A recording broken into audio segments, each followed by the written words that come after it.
నా కోరిక ఫ్రీగా ఇచ్చినా తీసుకొని అన్నాడు ఆయన. వెళ్ళండి ఆయనకి అసలు ఇంట్రెస్ట్ లేదు. జస్ట్ ఆయన నేను అనుకోవడం ఒక సమ్ పర్సన్స్ మీద సెటైరికల్ ఏమో అని అనిపిస్తుంది. అది ఎప్పుడు ఎలా ఉంటారో తెలియదు. ఈరోజు మీ మీద వేయచ్చు, రేపు నా మీద వేయచ్చు సెటైరు, రేపు ఇంకొకరి మీద వేయచ్చు, పక్కన ఉన్న వాళ్ళ మీద వేయచ్చు. ఆయన ఎవరి మీద ఎప్పుడు వేస్తారో తెలియదు సెటైర్. ఒకసారి అటాక్ సినిమా షూటింగ్ జరుగుతుంటే షార్ట్ గ్యాప్ లో ఆయన సెకండ్ యూనిట్ డైరెక్టర్ చేసినట్టున్నారు. అటాక్ కాదు, వంగవీటికి అటాక్ కూడా నేను కొన్ని సీన్లే షూట్ చేసా. కిల్లింగ్ వీరప్పనికి నేను చీఫ్ ఏడి అని నేను ఆయన దగ్గర ఫస్ట్ ఏడి అనమాట. అటాక్ సినిమా చేస్తుంటే షార్ట్ గ్యాప్ లో ఆయన ఏదో ల్యాప్టాప్ లో ఏదో టైప్ చేసుకుంటున్నారు. షార్ట్ రెడీ అయిపోయింది. ఓల్డ్ సిటీలో ఎక్కడో చేస్తున్నాం షూటింగ్. సార్ షార్ట్ రెడీ అన్నాను. 5 minutes అన్నాడు. 5 minutes తర్వాత వచ్చారు. షూటింగ్ చేస్తున్నాం. మధ్యలో మా అసిస్టెంట్ డైరెక్టర్ పరిగెట్టుకుంటూ వచ్చి అన్న అవసరం అని ట్విట్టర్ చూపించాడు. ఇక్కడ ఈయన కూర్చుని ముమ్ముట్టిని తిట్టాడు. మలయాళం ముమ్ముట్టిని తిడితే అక్కడ కేరళలో ఆర్జీవి దిష్టి బొమ్మలు తగిలేస్తున్నారు. ఇక్కడేమో ఈయన పని చేసుకుంటున్నాడు హ్యాపీగా. ఈయన పని చేసుకుంటూ పక్కోళ్ళని కెలగ కెపాసిటీ ఉంది. ఈయన పని ఆపడు, పక్కోళ్ళ పని అంతా డిస్టర్బ్ చేస్తాడు. అది మా ఎవరికి తెలియదండి. ఆయన ఏం పెడతారు, ఎలా ఉంటాడు, ఎవరి మీద సెటప్ ఎవరికి తెలియదు. జస్ట్ ఆయన సినిమాలు నచ్చితే చూసి ఎంజాయ్ చేయడం అయిపోతాడు.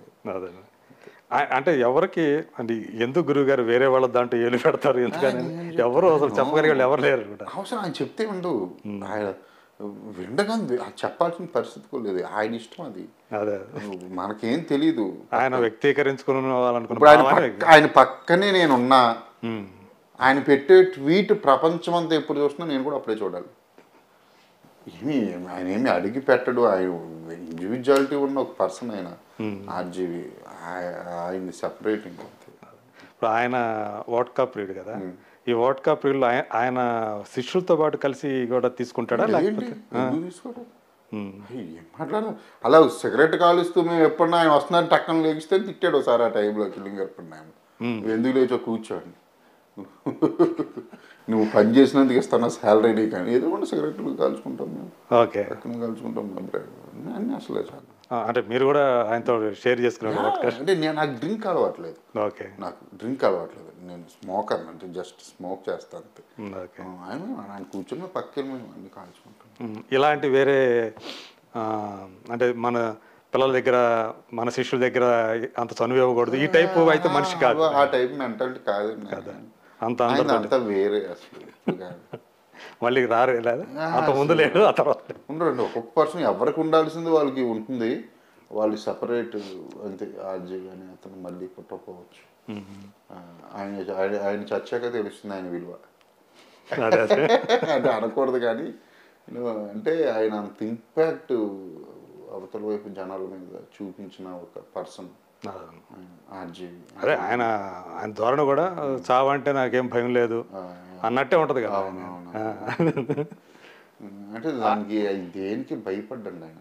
అందుకనే అలా అంత ఇదిగా ఎవరి మీద అయినా సరే చాలా కూల్గా ఉంటాడు ఆయన.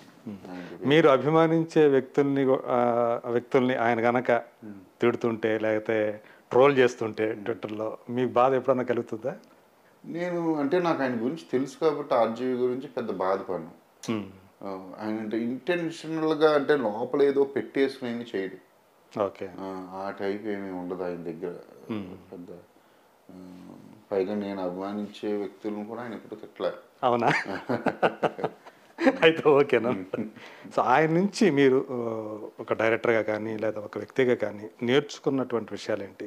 చాలా అండి. అసలు చెప్తున్నాను కదా, ఫిలిం మేకింగ్ నేను ఇంకా డైరెక్షన్ చేసేయచ్చు, డైరెక్షన్ అంటే ఇంత ఈజీయా అనేది నాకు ఆయన దగ్గర ఉన్నప్పుడు అనిపించింది. షార్ట్ డివిజన్ మీద ఎక్కువ కాన్సన్ట్రేషన్ చేసేవాడిని నేను ఆయన దగ్గర ఉన్నప్పుడు. అంటే ఏ షాట్ ఎక్కడ కట్ చేస్తున్నాడు, ఎక్కడ కట్ చెప్తాడు, ఏంటి ఏ షాట్ ఎలా తీస్తున్నాడు దాని మీద వీలైనంత ఎక్కువ నేను కాన్సన్ట్రేషన్ చేసేవాడిని. ఎందుకంటే ఏ డైరెక్టర్ ఎవరికి కింద వాళ్ళకి నేర్పడు. ఓకేనండి, చూసి నేర్చుకోవాలి అంతే.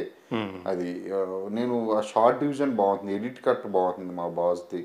సో వాటి మీద కొంచెం కాన్సన్ట్రేషన్ ఎక్కువ పెట్టేవాడిని అంతే నేను ఆయన దగ్గర వర్క్ చేసినప్పుడు. ఓకే, సో మీ మీద నమ్మకంతో వంగవీటికి ఛాన్స్ ఇచ్చాడు. వంగవీటికి ఎగ్జిక్యూటివ్ డైరెక్టర్స్ అని మేము వంగవీటి పోస్ట్ అంతా నేను చూసుకున్నా.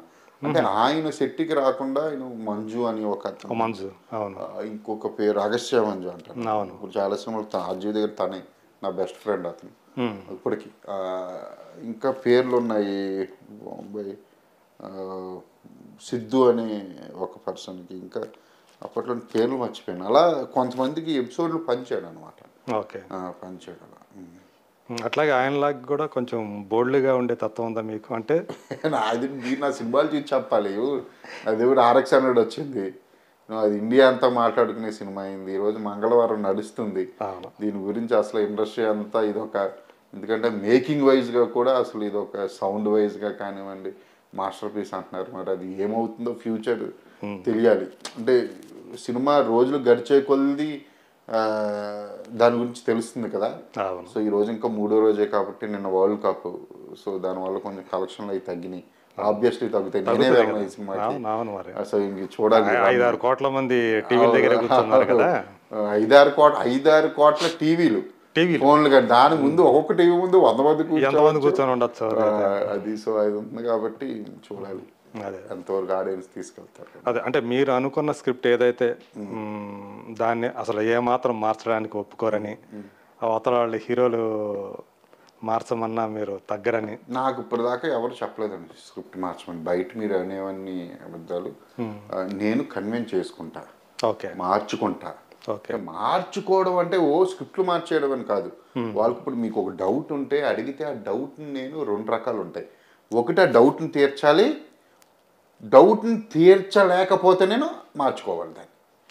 ఓకేనా? మరి అప్పుడు ఎందుకు క్రియేటివ్ డిఫరెన్సెస్ వచ్చినాయి మీకు వేరే హీరోలతోటి? మహాసముద్రం ఎవరితో రాలేదండి అసలు. క్రియేటివ్ నేను హ్యాపీగా చేసుకున్నాను. మీరు చేసిన వాళ్ళు కదా, అంతకుముందు వేరే వాళ్ళతో అనుకున్నారు కదా. అవన్నీ వేరే, మీరు అనుకుంటున్నాయన్నీ వేరే. స్వయంగా మీరు ఒకరి గురించి పేరు ప్రస్తావించుకుంటే జరిగింది వేరే. అక్కడ క్రియేటివ్ సైడ్ అయితే కాదా 1% కూడా. ఓకే. అంటే మామూలుగా అయితే అంత పెద్ద హీరోలే బయట అనుకుంటారు. నేనేం అనలేదు ఎక్కడ. నేను ఫలానా వాళ్ళు నేను ఎక్కడ చెప్పలేదు. నాకేదో అనిపించింది నా ట్విట్టర్లో నా వాళ్ళు నేను పెట్టుకున్నాను అంతే. అది మీడియా ఇష్టం వచ్చినట్టు ఏదో రాసుకున్నారు కానీ నేను ఎక్కడ ఏం చెప్పలేదు. ఆర్జీవికి తగ్గ శిష్యుడు అనిపించుకున్నాను. అదేం కాదండి, అదేం గొప్ప విషయం ఏమీ కాదు. నేనేమి అదేం గొప్ప విషయం అన్నట్లే. నేను ఏంటంటే సెల్ఫ్ రెస్పెక్ట్ ఉంటుంది. దాని మీద ఎవరిని కూడా ఎవడో ఏమీ అనకూడదు. ఇప్పుడు బెగ్గర్స్ ఉంటారు, అడుక్కు తినేవాళ్ళు ఉంటారు. అమ్మ 1 రూపాయి ఇవ్వమని చెప్పి మన దగ్గరికి వస్తారు. మన దగ్గర ఉంటే వేస్తాం, లేకపోతే లేదు. అంతేగాని చెప్ప అని చెప్పి అతన్ని తిడితే అతనికి సెల్ఫ్ రెస్పెక్ట్ అవుతుంది. అతను ఏమన్నా తిరిగి మనం ఏమన్నా అంటే ఏంటంటే మా మొహం ఎక్కడ పెట్టుకోవాలి. ఇటువంటి జరుగుతూ ఉంటాయి. కానీ నేను కేవలం సెల్ఫ్ రెస్పెక్ట్ గురించి మీరు జరిగింది. ఎస్ అంతే. నేను ఏంటంటే స్క్రిప్ట్లో కూడా నేను కన్విన్స్ చేసుకుంటాను. స్క్రిప్ట్లో అలా కనుక నేను చెయ్యలేకపోతే దాన్ని మార్చుకుంటా. ఇప్పుడు ఒక హీరో ఉన్నారండి, ఇప్పుడు నేను ఎప్పుడు వాళ్ళకి నేను ఎప్పుడు తక్కువ అంచనా వేయకూడదు హీరోస్ని. ఎందుకంటే మనకన్నా ఎక్కువ ప్రెజర్ ఉంటుందండి వాళ్ళకి స్క్రిప్ట్ విషయంలో. వాళ్ళు 10 వింటూ ఉంటారు, మనమే ఒక స్క్రిప్ట్ మీద కూర్చొని రాసుకుంటాం. హీరోలు అలా కాదు, 10 స్క్రిప్ట్లు వింటూ ఉంటారు. యాక్చువల్లీ చెప్పాలంటే మనకన్నా ఎక్కువ నాలెడ్జ్ ఉంటుంది వాళ్ళకి. ఓకేనా? స్క్రిప్ట్ చాలా మంది వచ్చి కథలు చెప్తూ ఉంటారు, వింటూ ఉంటారు, వాళ్ళు అన్నీ ఆలోచించుకుంటారు. వాళ్ళు నాకు ఈ స్క్రిప్ట్ ఇమేజ్కి సరిపోతుందా, లేకపోతే ఏంటి జానర్ ఏంటి, ఇది నన్ను చూస్తారా, వాళ్ళకు ఫ్యాన్స్ ఉంటారు కదా మరి హీరోస్కి. వాళ్ళకి చాలా ప్రెజర్ ఉంటుందండి. ఎప్పుడు నేను దాన్ని చాలా రెస్పెక్ట్ ఇస్తాను. అసలు టీచ్ చేయడానికి ఈ స్క్రిప్ట్ డిస్కషన్ వీటికి అంత సంబంధం లేదు. ఇప్పుడు వాళ్ళు అంత వాళ్ళకి కూడా రెస్పాన్సిబిలిటీ ఉంటుంది కదా సినిమా మీద. హీరోస్ కూడా వాళ్ళు ఏదైనా ఒక డౌట్ అడిగినప్పుడు ఎనీ డైరెక్టర్, ఎనీ కథకుడు వాళ్ళు అడిగితే తీర్చగలిగితే వాళ్ళు అడిగిన డౌట్ క్లియర్ చేయాలి. ఈయనకి క్లారిటీ ఉండాలి. ఆ డౌట్ని తీర్చగలగాలి. తీర్చలేనప్పుడు అది మార్చుకోగలగాలి. ఓకేనా? నేను గనక తనైనా కన్విన్స్ చేయాలి అవతలని, లేదా తనైనా కన్విన్స్ అవ్వాలి అంతే. నేను అలా రెండిట్లో ఎప్పుడు, లేకపోతే నేను అసలు మా 2 హీరోలు పెట్టిన ఈ రోజుకి బెస్ట్ ఫ్రెండ్స్. సినిమా ఆడకపోయింది, నేను ఎలా తీసిన అసలు అదంతా నాకు తెలుసు. ఎందుకంటే అది నేను ఎప్పుడు చేస్తా. బయటగా అటువంటి టాక్ వచ్చింది కానీ నేను అంత మూర్ఖుని కాదు, అంత మూర్ఖుని. ఒక డౌట్ అవతల వైపు వాళ్ళు అడిగారంటే వాళ్ళు స్క్రిప్ట్లో ఇన్వాల్వ్ అయితేనే అడుగుతారని, లేకపోతే అడగరు అసలు. అది నేను ఎప్పుడు బయట అంతా అబద్ధం. అదంతా నేను 100% నేను ఎవడు చెప్పినా ఆలోచిస్తాను. అసిస్టెంట్ డైరెక్టర్ చెప్తేనే ఆలోచిస్తాను నేను. నాగ చైతన్య గారు నా దగ్గర నన్ను నిన్న కూడా మెసేజ్ పెట్టారండి. ఓకే. ఆయన అసలు నా జాన్జిగిరి నాకు బాగా ఇష్టమైన అంటే ఎప్పుడు కలుస్తా అంటే ఉంటాను. యాక్చువల్గా సర్వా చేసే క్యారెక్టర్ ఆయన చేయాలని వచ్చింది కదా అప్పట్లో. అప్పుడు అంటే వచ్చింది. ఇద్దరు హీరోలు కదా, కాంప్లికేటెడ్ స్టోరీ కూడా.